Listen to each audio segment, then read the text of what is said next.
So today we're going to be looking at the rib and slot tools. They're a little bit different than the other ones that we looked at before, whereas with the pad and pocket and shaft and groove, each one of these needed to have a sketch first, and then we would affect the sketch. In the case of the pad, we'd make a shape, then we'd thicken it up. In this case, we need a couple things before we start. So what the rib is going to do, if you can kind of follow my mouse and get what I'm saying as I'm talking here, you're going to make a shape. Let's say over here you're going to have a circle, and then you're going to make maybe a curvy shape like this, and you're going to have that circle follow the curvy shape. So it's a pretty cool tool. It's neat. You can use it a lot of different places. But to get started, we're going to have to do a couple things first. Alright, so what I'm going to do is just go through the rib tool here pretty quick. I'm just going to click around and just show you what it can do. Then we'll come back and kind of go through it a little bit more step by step. So I'm going to pick a plane, go into Sketcher, and I'll draw a shape. This is the spline tool. It's good for making curvy things. Exit out. So this is my first sketch. Now I need to have another sketch stuck somewhere on this. I usually like to stick it on the end here. So in order to do that, I have to put a plane there. Planes are buried down along the side. So if you look, you see these little bumps right here. I might have mentioned this before. These are called handles. If you grab one of these and kind of bring it up, it breaks the toolbar free. Sorry about the glitchy screen capture. This is the tool that I'm after right here. This is my reference elements. This has got the points, lines, and planes that I'm after right there. Back over here again, if you don't like these floating toolbars, but you don't want to dig them out every single time, you can grab them, and if you bring them about halfway over the other toolbar set here, oh, strike, I missed it. If you bring it right about there, again, it's hard to see because of the glitchy screen, now I get a double wide toolbar, and you can start kind of moving things around. I would not worry about setting up the perfect spot for all of your icons and desperately want to hold it there forever and ever. In class, people try to do that. Then we'll have another class, like a day class versus a night class, and people mess them all up, and then everybody gets kind of depressed because they're saying like, "Hey, you moved my toolbars all over the place." But the reality is you need different sets of tools for different parts that you're making. So you might as well just get used to resetting them when you need to and dragging them out when you need to. All right, so I'm going to take a plane here, and I'm going to use this one called normal to curve. As usual, there's several inside the drop down menu. I'm going to pick this curve, and I'm going to put this point right here at the end. That puts that plane right there. Now that I have a plane, I can go into Sketcher, runs away. So down here, here's my mouse. I hit fit all in, and there is my plane. I'll take this and put this in the center. I do not have to put it right there, but it's kind of a good idea to put it right at the end of the sketch. Plus, it's the other sketch. It's probably what you wanted to do anyways. So I'll just kind of get it there in the ballpark for right now. So I'll make a circle, exit out, and you notice I click on the background every time. It's just a habit to deselect everything. Now here's my two elements. Here is my profile, if you want to call it that. This is the shape that's going to end up following this. So pretty easy and pretty cool. I come over here, pick the rib tool, the window pops up. It says, what are your two things? Where's your profile? Okay, well that's it right there. Immediately, as soon as I pick this, it just jumps down to the center curve, so you don't have to actually come over here and click it again. Then I pick center curve, and you can see it's saying, yes, that's going to follow that. Hit OK, and there's your shape. Alright, so I'm going to do this over again, but I want to explain how I'm going to organize things a little bit differently. So yes, I'm going to go through and do it a little bit slower. But also, I kind of want to talk about the organization of the tree itself. This is a small thing right now, but it's going to become a huge deal down the road, and it's probably better that you get in the habit of this. For one, notice that prior to starting the video, I've named this part rib and slot. The default is just part, right? Part 1, something like that. Really should name these things. You might start out making parts and think, well, this is just one part. I'm just going to make this part. There's no reason for me to name it because it's not really going in with anything else. That's usually the thought when you're practicing, when you're getting new to using the 3D design program. In real life, like right now I'm looking around my desk, I'm looking around the room here. Everything you see for the most part is an assembly. It's a grouping of parts, and when you go to do this in CATIA, you don't want things named, well, for one, you can't have it named part, and part. CATIA won't let you do that. They all have to have a unique name. But it's also not a good idea to name them part 1, part 2, part 3, part 4. That doesn't seem to usually make good human sense. So you would name them according to what their purpose is, what the name of the part is, and then you'd go into this assembly mode, which will be in a later video, on how we start bringing things together and building products right in this space, which is really, really cool. So for now, what we're going to do with this is, well, for one, I would really like to have this sketch and this sketch underneath the rib together, and normally they will fall under the rib on their own. But because I created the sketch first, then I created the plane, and then I did the rib like this, they didn't mash all together. Also, a bad habit, this might verge on some level of opinion, but it's pretty much a mandatory industry thing to do.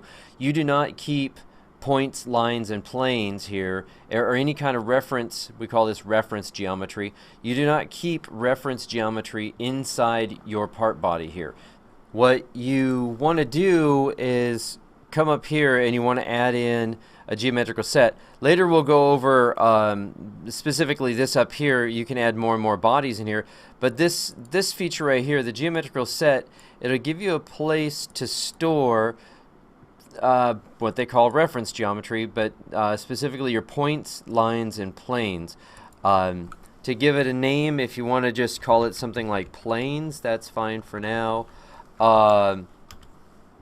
Other times you might just call it reference geometry, or if you know that you're going to be doing a lot of points here, putting out a lot of lines and planes, you might make one called points, one called lines, one called planes, on and on.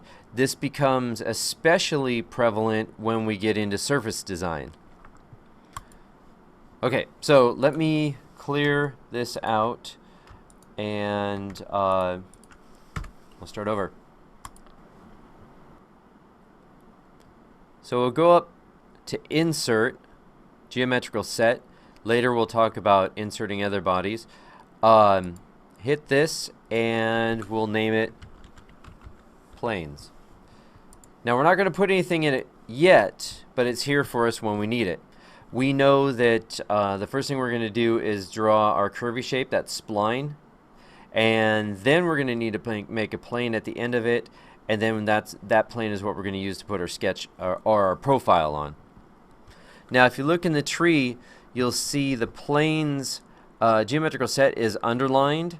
This is their way of saying that this is the folder you're in right now. They could have maybe put an arrow on the side, but that's how they did it. So if I make something right now, if I were to make a sketch, just anything, and exit out of here, this sketch is now in the planes folder, geometrical set. I don't want that. So what I need to do is change the underline. I need to change the focus, if you will, into part body. So I right click and you say define in work object. There's a lot of things in CATIA that maybe could have been worded a little bit better, but what we're saying is not define in work object. We're saying that this is the work object and I would like to define it. So that's a little bit crazy. So I hit that, and now we're in there. So the first thing I'm going to do is pick my plane. So this is the ZX plane, and then I'll go over here to sketch, and I'm going to draw the spline shape. So along the side here, we haven't talked about a whole lot, but these are all the different shapes you can draw. I'll go through these in a different video, but you can pretty much figure out what each one does by just playing around on your own. Here's the spline tool. Everywhere you click, it leaves a point, and then you can bend around it. And then I just double click to stop. You can also hit double escape and it will stop as well. So we'll exit out of that workbench. Click on the background. You can see the white thread that we made. Then the next thing we want to do is make a plane on this so that we can draw our profile. To do that, we're going to go to Reference Elements and you're going to pick this icon. But before you click on this, we want to change the computer's focus from being inside of the part body here to our geometrical set that we created earlier. So right click on it and say Define in Work Object. That means now whatever I do will be put inside of that folder, if you will. Pick the plane. What type of plane do we want? Well, there's a lot here, and again, this is going to be gone through in supplemental videos, but if you look here at normal to curve, one thing in CATIA and a lot of the 3D design engineering programs, if you see the word normal, just substitute perpendicular. That's a pretty good way to go about it. Normal to curve. So it says which curve? This curve, and it puts right in the middle, the midpoint here, a plane. Now you can pick your own point. You can put other points on here, but there's already 2 points at the end of every line. So we'll pick this one over here, and now that plane sticks right at the end of the line. Hit OK, and we're done there. So now we're going to come over here, we're going to pick this plane, and then go into Sketch to draw the profile that's going to follow the curve. But again, if we just pick this plane right now and go into Sketch, what will happen is the sketch that we make will be made in our geometrical set, and in this case we don't want that. We can have sketches inside of geometrical sets. We just cannot have solid geometry. And solid geometry is that gray shape. When we're done and it looks like a solid object, that can't be made in your geometrical set. So we'll right click on part body, define in work object. It puts the line here. By the way, if you select the part body and it shows it underlined, the thing that you do next will go underneath the last item. Alright, so here we are. Pick the plane, go into Sketcher, fit it all in if you want. Then we're going to draw our shape. Now, before I just sort of arbitrarily set the circle right here. It shows right here this little O that's right there. That's a coincidence, and saying it's coincidental to the vertical line here. I can move it up and down. It's not stuck at the end of the point right there. It's just stuck in this line. That might be okay, but let's say that I actually want it to be right there. The way that I'll show you right now is we can come over here and we can do a constraint. Just like I could measure the dimension here. Let's say I wanted this to be 0.2. Well, that's pretty small. Let's make this a little bit bigger, 0.5. So like that. I can also pick the center of the circle and that end point right there. So if I turn this sideways, you can see that's our work plane that we're working on, right? I can pick this, hit that point, hit this point right here, and it will give me a dimension.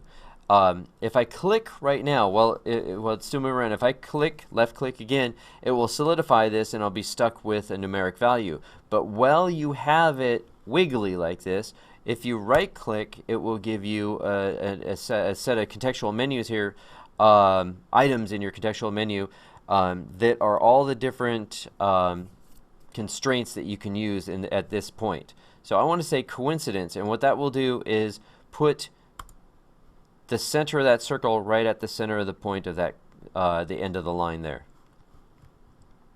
Again, down here, if you hit normal view, it will flatten it out. You look at it, you say, yep, that's what I want. Go ahead and exit Sketcher. There's our profile right here, and here's the line to follow. So now we go to our rib tool. you hover over it, shows you that. Hit rib, and I'll pick the profile. Now, if you can't get a hold of it really good because you're trying, you're like, oh, I'm getting line, I'm getting that plant, I can't quite pick it. You can always come over to the tree and select it. If you just hover over the top, you see how it's highlighting the spline that we made. If I come over this one here, you can see it highlights the profile. So I'll pick that, say yes, that's what I want. It shows up right here in this window. Then the center curve, this right here, says this will follow that. Good deal. Hit OK. And there it is. So there's our rib. And now you notice that the two sketches are underneath the rib.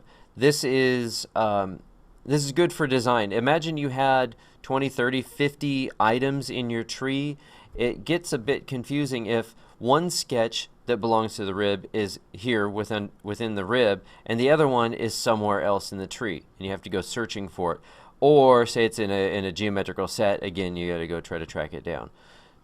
So that's pretty much it for rib. I do want to show you another thing that you can do with rib and also the slot when we get to that. Same thing you saw with the pad and pocket and the shaft in the groove. This also has a thick profile. So if I check this box and you look down here, you can kind of see what's going to happen. It's thickening. It's creating another circle inside of here. Let's maybe make it 0.02, a little bit thinner. You see how that changes? And then when we hit OK, it will only do just that thickness that we specified, and thereby leaving the whole rest of it hollow. So we made a pipe. It's a great way to make a channel. The thing that's kind of neat with this is maybe you needed some very specific cooling lines ran, or pneumatic hose, and you need to run around some objects in the factory, and you could do it like this. Manufacture might be a little bit difficult, but completely doable here. The other thing that might be kind of fun is if you take the sketch here, just to know that you don't have to make tubes with this all the time. If we take this and turn it into a rectangle here, kind of get it close to where the end of that curve would be. When I exit out of here, now the shape will turn into a wide rectangle with the middle gone.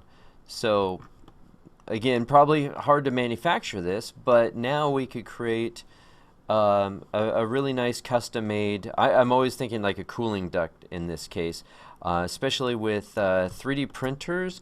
If you've ever used one of those, the tips have to kind of be cooled off in the surrounding area around it so the heat doesn't travel up and melt the filament. So on my MakerBot, I've actually printed a new custom duct for this. We have a new Delta printer that we're messing around with, and we'll probably do the same kind of thing here. The neat thing about having 3D printers is that if I want to make some oddball kind of ductwork like this, I can print the ductwork for the 3D printer on the 3D printer, and thereby maybe possibly, if I did it right, make the thing a little bit better. So I think that's where I'll leave this for now. I'll make a new shape here, and we'll go over the slot tool. Alright, so I'll get rid of this, and then I'll just come over here, pick a plane, go into Sketcher. Later when things get more involved, I'll pre-make some parts, but right now I think it's kind of good to keep going over some of the tools we used before. So I'm going to make a big square block. I could make it with this regular rectangle tool. I could use several different shapes here. What I'm going to do is use this one over here. So this is a centered rectangle. When I pick this, it works like the circle. I'll pick the center, and then it pulls out from there. In this case, that seems to be a good one to use. Pick the side edge here if you want. I'll make this 8. Sure, why not? Pick up here, 8. Exit out. And then I come over here, pad this up. How about 2? So there is our 8 by 8 by 2 inch, I think, block. So what we're setting this up for is for the slot tool. The slot is a negative feature, so we have to have something first, remember. So we can't just carve something out of nothing. So we had to make a block. What I'm going to start doing first is I'm going to go to the face of this block, go back into Sketch, and I'm going to draw again a spline. It could be any shape you want. But I'm going to take this and I'm going to run this across here. Notice how I can't catch the edge of the block here. That might be an issue. So I'll just kind of click around and go a little bit further past. Double click to finish this. Now I want this to stick right on that line. And just like what we did before, where we took the center of the circle and we constrained it to the point at the end of the spline, we can do that as well. There is a much better method coming up later where we use a thing called projections, and you project this edge. But for now, I'll just go ahead and do this. There's so much of CATIA that is just kind of like a massive rabbit hole. Once you start talking about one thing, I say, oh, okay, well, maybe I should start talking about projections. And then, you know, that leads to another thing, that leads to another thing, and we start straying from the main topic at hand, and it just becomes real difficult to teach anybody that's kind of new to this. So the hope is that I keep doing all these videos, and as time goes by, after I get done with all the basics, then I'm going to come through and do things like talk about just maybe this toolbar. Maybe I'll make a video on just the predefined profile toolbar and go through every single one of these, every single detail of each one, possibly. The same with, say, the windows in pads. Alright, so here is our squiggly shape. Sure, I guess that's pretty good enough there. So I'll exit out, and again, like before, I need to have a face to work on. Most people, you'll probably just pick this face here because it's kind of perpendicular to that line. Remember, perpendicular as in normal, so before we pick normal to curve. There's going to be a small problem with this, but I'll do this anyways. You'll see what the problem is, and I'll show you kind of the fix for this and talk about you know, why that's good, bad, or different. So I pick this face, go into Sketcher, and again, I'll just draw a circle right about here. So the circle ends up being right about at the end. It's not constrained there. I just sort of guessed it. Let's make it a little bit smaller. I don't want it to bend around into itself too much. Oops. How about like that? Then we exit out. So there's our two pieces. So now we're going to come over here. So here was the rib feature. Right underneath here is the slot. You can kind of tell from the icon it looks like a block with a piece carved out of it. I hit this.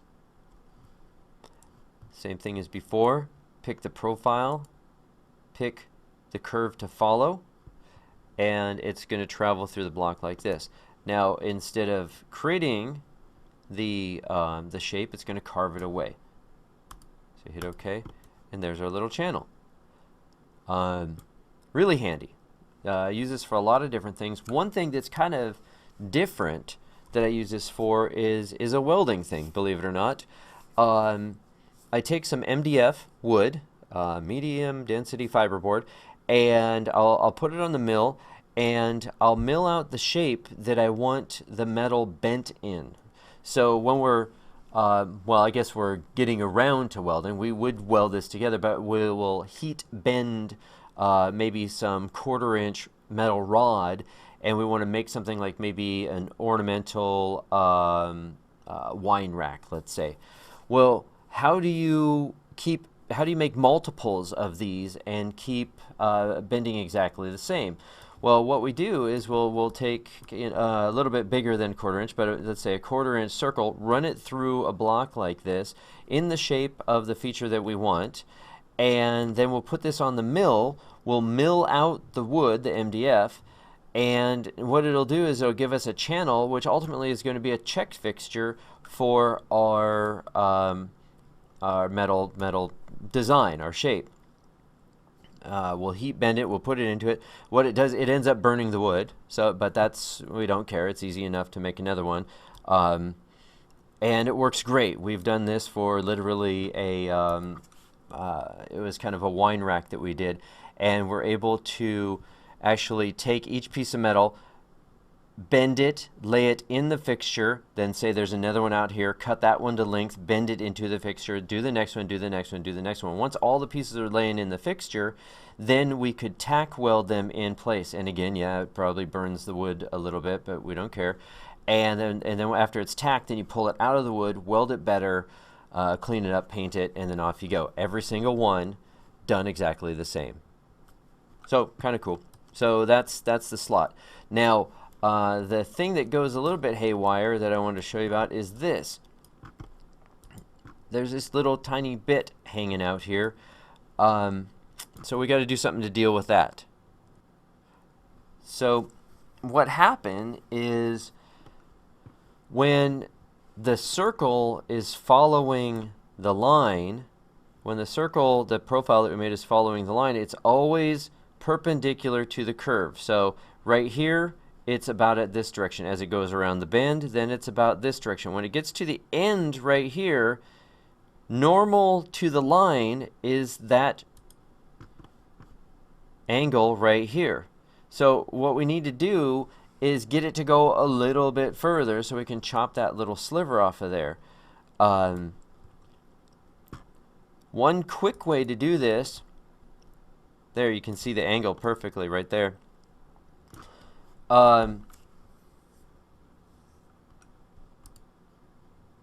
Is I can just hit merge slot ends and it will run it out to the end of the part.